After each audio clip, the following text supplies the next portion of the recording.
নমস্কার প্রিয় দর্শকবৃন্দ, বিকে প্রতিদিনে আমি উজ্জ্বল আপনাদের জানাই স্বাগত। প্রিয় দর্শক, আজ আপনাদের জন্য একটি গুরুত্বপূর্ণ আপডেট নিয়ে এলাম। ভিডিওটি সম্পূর্ণ দেখার জন্য সঙ্গে থাকুন। তো আসুন শুরু করা যাক আজকের এই বিশেষ আপডেট। এই মুহূর্তের বিগ ব্রেকিং নিউজ, রাজ্যিক কর্মচারীদের জন্য বৃহৎ ঘোষণা। আপনি কি মিউচুয়াল ট্রান্সফার খুঁজছেন? এই নিয়ে মুখ্যমন্ত্রী হিমন্ত বিশ্ব শর্মা মহাশয়ের বৃহৎ ঘোষণা। তৃতীয় এবং চতুর্থ শ্রেণীর চাকুরি করা রাজ্যিক কর্মচারীদের জন্য খুবই ভালো একটি খবর জানালেন মুখ্যমন্ত্রী হিমন্ত বিশ্ব শর্মা মহাশয়। যে সকল কর্মচারীরা ট্রান্সফারের জন্য দৌড়ঝাঁপ করছেন তাদের জন্য খুবই ভালো একটি খবর। আগে কিন্তু এই সুবিধা ছিল না, কিন্তু মিউচুয়াল ট্রান্সফার এখন অনলাইন মাধ্যমে একটি পোর্টালে আবেদন করতে পারবেন। নিজের সুবিধা মতো জায়গায় আবেদন করে ট্রান্সফার নিতে পারবেন। তৃতীয় এবং চতুর্থ শ্রেণীর কর্মচারীদের জন্য প্রথমে সমগ্র দেশের ভিতরে আসামেই এই প্রথম সিদ্ধান্ত নেওয়া হয়েছে। মিউচুয়াল ট্রান্সফার নিয়ে মুখ্যমন্ত্রী হিমন্ত বিশ্ব শর্মা মহাশয়ের বৃহৎ ঘোষণা।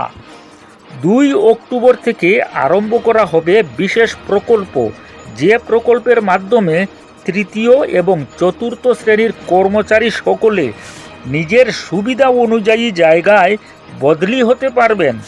নিজেই নিজের ট্রান্সফার সার্টিফিকেট লাভ করতে পারবেন কর্মচারীগণ। এখন থেকে ট্রান্সফার সার্টিফিকেট নেওয়ার জন্য বিভাগীয় কার্যালয়ে যাওয়ার প্রয়োজন নেই। প্রিয় দর্শক, তৃতীয় আর চতুর্থ শ্রেণীর কর্মচারীদের জন্য বিশেষ সুবিধা। ঘরে বসেই পোর্টালের মাধ্যমে অনলাইনের মাধ্যমে লাভ করতে পারবেন ট্রান্সফার সার্টিফিকেট। নির্দিষ্ট সরকারি পোর্টালের মাধ্যমে 2 অক্টোবর থেকে আরম্ভ করা হবে। আর এই পোর্টালে নিজেই আবেদন করতে পারবেন। নিজের সুবিধা অনুযায়ী কথা বলে পোর্টালে করতে পারবেন আবেদন। এই মিউচুয়াল ট্রান্সফারের সুবিধা নিজেই করতে পারবেন। দেশের ভিতরে প্রথমে আসামের কর্মচারীরাই লাভ করবেন এই সুবিধা। সমগ্র দেশের ভিতরে আসামেই প্রথম এই সুবিধা লাভ করবেন কর্মচারীরা। মিউচুয়াল ট্রান্সফার নিয়ে আসামের মাননীয় মুখ্যমন্ত্রী হিমন্ত বিশ্ব শর্মা মহাশয়ের বৃহৎ ঘোষণা। এই মুহূর্তে মুখ্যমন্ত্রী কি মন্তব্য করেছেন তা ভিডিওর মাধ্যমে আপনাদের দেখানোর চেষ্টা করছি। কোনোবাই যদি কৰবাত যাব খোজে, দুইজনী ছোৱালীৰ মাজত কথা পাতি লওক। তিনিচুকীয়াৰ পৰা কোকৰাঝাৰত অহা গৰাকী, কোকৰাঝাৰৰ পৰা তিনিচুকীয়াত অহা গৰাকী। পোৰ্টেল এটা থাকিব, পোৰ্টেলত 2খন এপ্লিকেশ্যন উঠাই দিয়ক। ট্ৰেন্সফাৰ অৰ্ডাৰ নিজে নিজে কম্পিউটাৰৰ পৰা ওলাই যাব, কোনো মানুহৰ তাতো যাব নালাগে।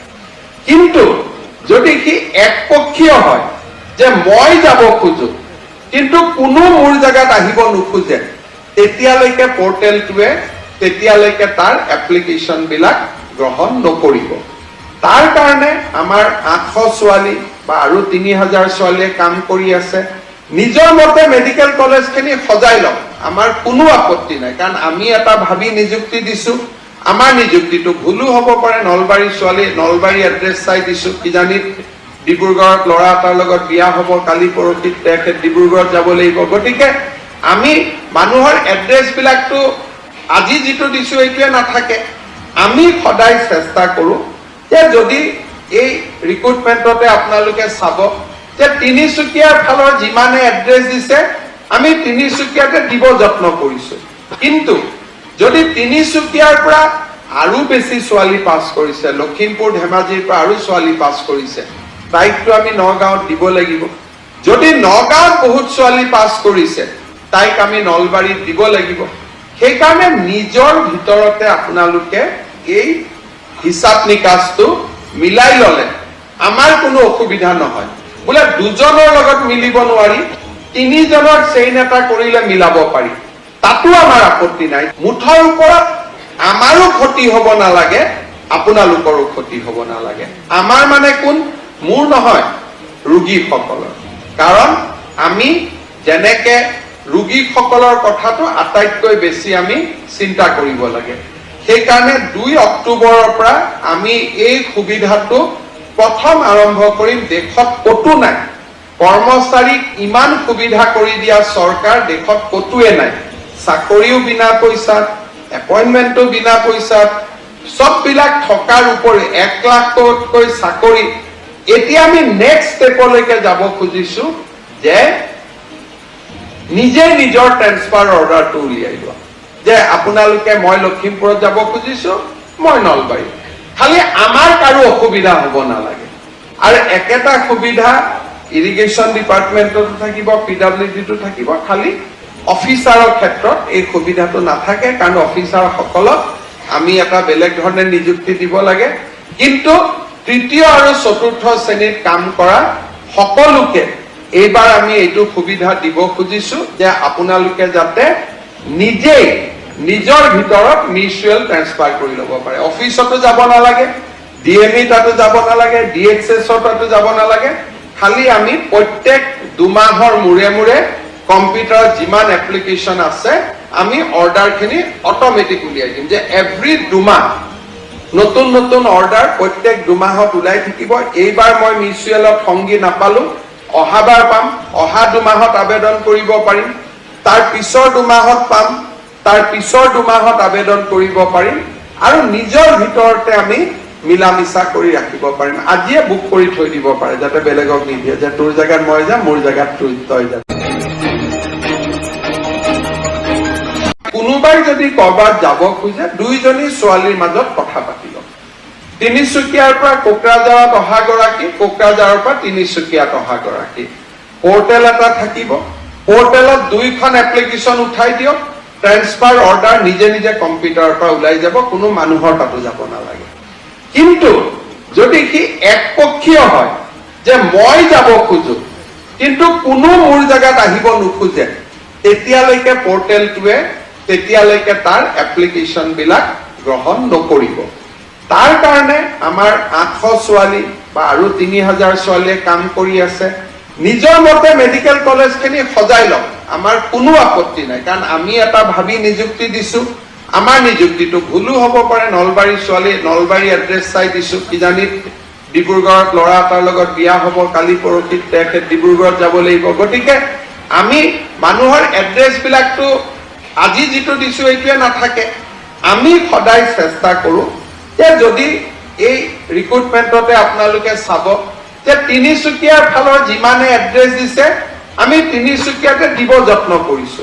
কিন্তু যদি তিনিচুকীয়াৰ পৰা আৰু বেছি ছোৱালী পাছ কৰিছে, লখিমপুৰ ধেমাজিৰ পৰা আৰু ছোৱালী পাছ কৰিছে, তাইকটো আমি নগাঁৱত দিব লাগিব। যদি নগাঁৱত বহুত ছোৱালী পাছ কৰিছে, তাইক আমি নলবাৰীত দিব লাগিব। সেইকাৰণে নিজৰ ভিতৰতে আপোনালোকে এই হিচাপ নিকাচটো মিলাই ললে আমাৰ কোনো অসুবিধা নহয়। বোলে 2জনৰ লগত মিলিব নোৱাৰি, 3জনৰ চেইন এটা কৰিলে মিলাব পাৰি, তাতো আমাৰ আপত্তি নাই। মুঠৰ ওপৰত আমাৰো ক্ষতি হ'ব নালাগে, আপোনালোকৰো ক্ষতি হ'ব নালাগে। আমাৰ মানে কোন? মোৰ নহয়, ৰোগীসকলৰ। কাৰণ আমি যেনেকে ৰোগীসকলৰ কথাটো আটাইতকৈ বেছি আমি চিন্তা কৰিব লাগে। সেইকাৰণে 2 অক্টোবৰৰ পৰা আমি এই সুবিধাটো প্ৰথম আৰম্ভ কৰিম। দেশত ক'তো নাই, কৰ্মচাৰীক ইমান সুবিধা কৰি দিয়া চৰকাৰ দেশত ক'তোৱে নাই। চাকৰিও বিনা পইচাত, এপইণ্টমেণ্টো বিনা পইচাত, সববিলাক থকাৰ উপৰি 1 লাখতকৈ চাকৰি। এতিয়া আমি নেক্সট ষ্টেপলৈকে যাব খুজিছো যে নিজে নিজৰ ট্ৰেন্সফাৰ অৰ্ডাৰটো উলিয়াই লোৱা, যে আপোনালোকে মই লখিমপুৰত যাব খুজিছো, মই নলবাৰী। খালি আমাৰ কাৰো অসুবিধা হ'ব নালাগে। আৰু একেটা সুবিধা ইৰিগেশ্যন ডিপাৰ্টমেণ্টতো থাকিব, PWDটো থাকিব। খালি অফিচাৰৰ ক্ষেত্ৰত এই সুবিধাটো নাথাকে, কাৰণ অফিচাৰসকলক আমি এটা বেলেগ ধৰণে নিযুক্তি দিব লাগে।